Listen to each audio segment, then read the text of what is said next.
Capítulo 2. Depois de reler as informações sobre Caliban Cove, Rebecca colocou os papéis cuidadosamente na mala debaixo do assento de David. Ele trouxe 3 malas para o aeroporto, uma para as armas, já no bagageiro, e as outras 2 para não chamar atenção. Rebecca desejava ter comprado algumas bolachas no aeroporto. Ela não comia desde o almoço, e as nozes não estavam matando a sua fome. Ela apagou a luz de leitura e sentou-se novamente, tentando deixar o suave motor do 747 acalmá-la para um cochilo. A maioria dos passageiros do quase cheio avião havia adormecido, inclusive David. Rebecca tinha muito o que pensar. Nos últimos meses, ela se formou passando pelo treinamento do STAS e foi transferida para o seu novo apartamento numa nova cidade. Depois veio a mansão e agora as últimas horas que deram uma reviravolta em sua vida. Ela virou a cabeça e viu David no assento da janela, círculos escuros de exaustão em seus olhos. Rebecca fechou os olhos e respirou profundamente o ar fresco da cabine pressurizada. Ela pôde sentir o cheiro de suor na pele e decidiu que tomar um banho seria sua prioridade ao chegar no hotel. Clareando sua mente, ela começou a contar de 100 para 1. A técnica de meditação nunca tinha falhado nela, mas pode não funcionar dessa vez. 99, 98, Dr. Griffith, David Stas, Caliban. Antes do 90, ela já tinha dormido profundamente, sonhando com sombras se movendo que nem uma luz podia iluminar. Como ele fazia todas as manhãs desde o começo do experimento, Nicholas Griffith sentou-se na plataforma do topo do farol e olhou o sol se levantar sobre o mar. Griffith sempre vê o sol iluminar o horizonte antes de começar o seu trabalho. Assim que o sol se separou do mar, ele levantou-se e caminhou para o parapeito, com seus pensamentos voltados para o dia à frente. Tendo finalmente terminado o trabalho sangrento na série Leviatã, ele estava preparado para o trabalho mais intensivo com os doutores. Todos os 3 responderam bem à mudança, e a taxa de deteriorização celular caiu consideravelmente. Era hora de se concentrar na situação comportamental deles, o estágio final do experimento. Em semanas, Nicholas estava pronto para expandir para além dos limites do laboratório. O vento balançava seu cabelo cinza. O choro faminto das gaivotas finalmente se levantou a ação. Os Three-Quarts têm que ser levados para dentro antes que os pássaros cheguem. Algumas unidades já foram horrivelmente machucadas e ele não quis pô-las em risco novamente. Uma vez perdidos os olhos, eles seriam inúteis na patrulha.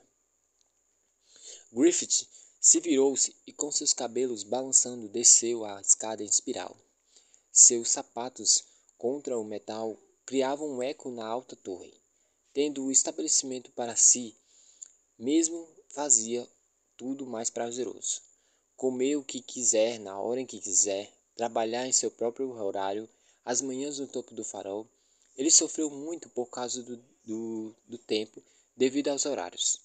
Intermináveis reuniões, ouvindo seus colegas falarem sobre um ter vírus de William Buck.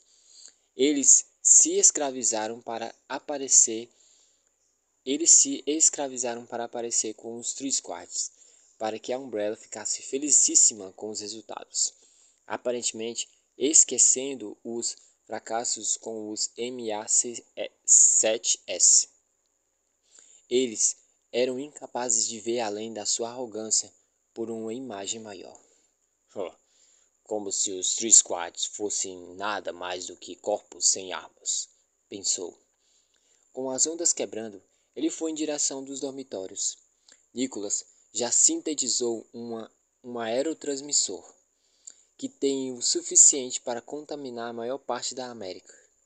Assim que o vírus fizer seu trabalho, o sol nascerá num mundo muito diferente, inabitado por pessoas de caráter e vontade. Tire as habilidades do homem e sua mente ficará livre. Com treinamento, se torna um animal de estimação. Sem ele, se torna um animal selvagem. Cubra o mundo com tais animais e só os fortes sobreviverão, ele pensou. Ele entrou no dormitório, ligou as luzes e viu seus doutores onde os havia deixado, sentados na mesa de olhos fechados. Eles foram infectados pelo vírus que Nicholas usara e estão perto do que o mundo se tornará algum dia. Além do laboratório de pesquisa, o estabelecimento foi projetado para treinar armas biológicas como os Tri-Squads e os MA-7S. Há itens que podem ser usados, desde simples testes até complicados quebra-cabeças. Aproximando-se da mesa, o Dr. Artemis abriu os olhos, provavelmente para ver se havia perigo vindo. Dos três, Tom Artemis era o mais forte. Ele foi um dos especialistas em comportamento. De fato, ele surgiu com a ideia de uma equipe de 3 unidades. O Tri-Squads, insistindo que eles fariam um trabalho mais eficaz em pequenos grupos. Ele estava certo. Truman e Kinnerson permaneceram quietos. Griffith percebeu um cheiro ruim vindo de um deles. Olhando para baixo, ele confirmou sua suspeita pelo molhado nas calças de Truman. De novo, Louis Truman foi um idiota, um biologista decente, mas tão ridículo e intolerante como os outros. Ele criou a maioria dos MAS7S e, quando se tornara incontroláveis, botou culpa em todo mundo menos nele. É mal que um bom doutor não saiba o quanto patético está sendo. Bom dia, senhores, Nicholas disse, se afastando da mesa. Em harmonia, os três viraram a cabeça para vê-lo. Bem, parece que o Dr. Truman evacuou os intestinos. Está sentado na merda. É engraçado. Os três sorriram largamente. O Dr. Alan Kinison sorriu disfarçadamente. Ele foi o último a ser infectado, sofrendo menor deteriorização do tecido. Alan ainda pode se passar por humano. Griffith tirou o apito de polícia do bolso e colocou na mesa em frente ao Dr. Artemis. Dr. Artemis, tire os 3/4 do dever. Atenda às suas necessidades físicas e os envie para a sala fria. Quando terminar, vá para a cafeteria e me espere. O apito desativaria as equipes e os chamaria para dentro. Tom Artemis pegou o apito e saiu da sala para o hall da entrada do dormitório. Haviam 4 Tri-Squads, 12 unidades no total. Eles estavam vagando pela mata junto à cerca ou se movendo secretamente em volta do abrigo, tendo sido treinados para ficar fora da área nordeste do farol e do dormitório. Eles eram bem eficazes disso. A Umbrella queria soldados que matassem sem piedade e lutassem até que literalmente explodissem em pedaços. Uma vez treinados com armas, os Tri-Squads se tornariam máquinas de matar. Com a recente onda de calor, Nicholas não sabe se o quanto eles estariam viáveis. Ele voltou sua atenção para Louis Truman, que ainda sorria e fedia como um bebê. Ele nem se parecia como um gorducho e calvo. Ele sorri como inocente e ingênua criança. Dr. Truman, vá para o seu quarto. Tire as roupas, tome o banho e ponha roupas limpas. Depois vá para as cavernas e alimente os MAS-7. Quando terminar, vá para a cafeteria e me espere. Depois que ele se levantou, Griffith viu que a cadeira de Lois estava suja. Lave a cadeira e deixe-a no seu quarto, falou. Nicholas sentou perto do Alan Kinison, sentindo-se cansado, observando as bonitas características do doutor, seus olhos expressivos. Ele olhou para Griffith, esperando ordens. Alan foi um neurologista. Havia fotos de seu quarto, da esposa e de seu bebê, um garotinho com um brilhante e bonito sorriso. Por um segundo, Nicholas pensou. Quantos morreram? Milhões, bilhões, e quantos morrerão? E se eu estiver errado? Ele disse. Alan, me diga se eu estou errado, que eu estou fazendo isso por razões certas. Você não está errado, Alan respondeu calmamente. Você está fazendo por razões certas. Griffith olhou para ele. Me diga que sua esposa é uma prostituta. Minha esposa é uma prostituta, Alan disse, sem pausa e sem dúvidas. Griffith sorriu e o medo foi embora. Amanhã, ao nascer do sol, Nicholas dará o seu presente para o vento. Karen Driver é uma especialista em ciência floresce dos Estados. É alta, de cabelos loiros e curtos, na faixa de 30 anos e bem séria. Sua pequena casa era bem limpa, quase antisepticamente. Ela emprestou suas roupas para Rebecca. David tinha alugado um carro no aeroporto e eles acharam um hotel barato onde ficariam em seus quartos separados. Rebecca só acordou depois das 10, tomou um banho e esperou por David. Ela ouviu a porta abrir e fechar, e novas vozes tomaram conta da sala. O time estava reunido. Daqui a algumas horas tudo estará acabado. O que me preocupa é que David e seu time não viram cachorros, cobras ou criaturas nos túneis. Rio Tyrant, pensou Rebecca. Ela tirou as imagens da cabeça enquanto se levantava, pondo as roupas sujas numa mala vazia. Não há razão para ser diferente em Caliban Cove. Ela parou bem em frente ao espelho. Estudou a mulher que viu e foi para a porta. Chegando na sala, viu que Karen trouxe cadeiras extras. Havia 2 homens no sofá do outro lado onde David estava. David sorriu enquanto os 2 homens se levantavam para ser apresentados. Rebecca, esse é Steve Lopes. Ele é um gênio em informática e o nosso melhor atirador. Steve tem olhos escuros, cabelos pretos e era um pouco mais alto que ela. E não muito velho. E esse é John Andrews, especialista em comunicação e no campo de escuta. A sua pele era escura e não tinha barba, mas lembrava o Barry. Bem, pessoal, essa é Rebecca Chambers, bioquímica do STARS. David terminou a apresentação. John soltou a mão dela assim, ainda sorrindo. Bioquímica? Caramba, quantos anos você tem? Rebecca sorriu, percebendo o tom de humor nos olhos dele. 18. E 3/4. John deu risadas enquanto voltava a se sentar. Ele olhou para Steve e depois para ela. É bom ficar de olho no Steve, então. Ele faz 22 e também está solteiro. Fica quieto.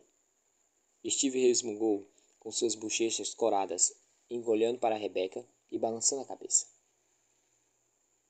Você vai ter que desculpar pelo John.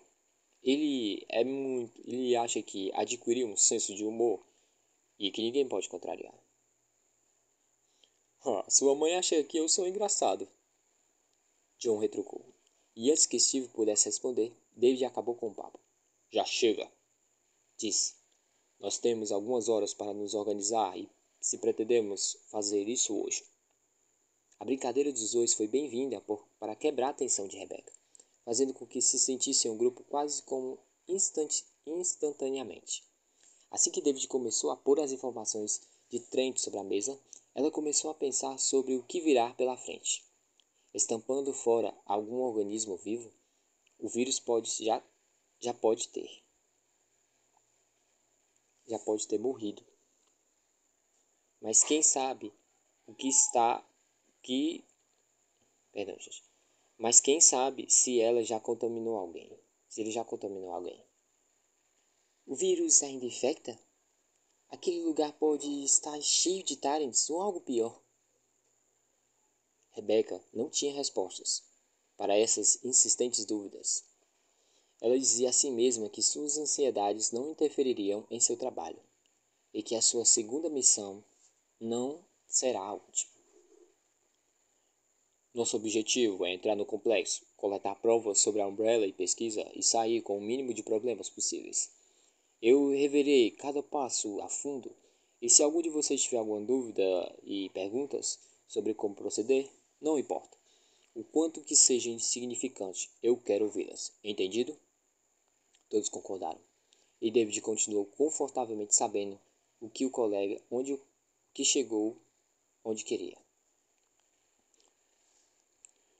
Nós já discutimos sobre algumas das possibilidades sobre o que pode ter acontecido lá, sendo que vocês já leram os artigos. Eu digo que nós estamos lidando mais uma vez com algum tipo de acidente. A Umbrella se empenhou bastante em cobrir um problema em Raccoon City. Por que a Umbrella ainda não enviou ninguém para Caliban Cove? John perguntou. Quem sabe? David respondeu. Eles podem ter limpado evidências. De qualquer modo, nós nos juntamos às pessoas de Raccoon e nossos contatos para começar de novo a investigar. Novamente todos concordaram. David olhou para o mapa. Ok, esse é o ponto de entrada. Se esse fosse um ataque aberto, nós poderíamos ir de helicóptero ou simplesmente pular a cerca. Mas, se ainda tiver alguém lá e nós dispararmos o alarme, estaria tudo acabado antes de começarmos. Sendo que nós não queremos ser descobertos, nossa melhor opção é ir pelo mar. Podemos usar um dos barcos na Operação Petroleiro do ano passado. Eles não têm um alarme no cais? Karen perguntou. Eu não recomendaria usar o cais. Podemos ver no mapa que é possível esconder o barco em uma das cavernas debaixo do farol.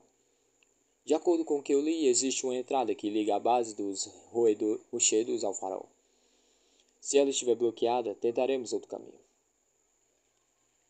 O barco não chamará a atenção de alguém quando nós estivermos vindo? Perguntou Rebecca. Ele é preto e o motor fica sobre a água. Se a gente for à noite, devemos ficar invisíveis.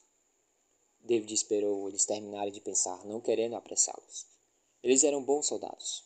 A sua equipe. Se algum deles tiver dúvida, é bom esclarecê-las agora. Ele reparou na face jovem de Rebecca. Ele estava começando a gostar dela, mais do que uma ferramenta para a missão. David colocou seus pensamentos e continuou. Vamos para os detalhes. Uma vez dentro, nós moveremos em fila através do complexo das sombras. Karen ficará atrás de John, procurando o laboratório e verificando o que pode ter acontecido. Steve e Rebecca os seguirão. Eu irei logo atrás. Quando acharmos o laboratório, entraremos juntos. Rebecca saberá o que procurar em termos de material. Se tiver algum sistema de computador funcionando, Steve pode verificar os arquivos. O resto de nós dará cobertura. Terminando o serviço, nós voltaremos para onde nós viemos. Todos revisaram o material de Trent.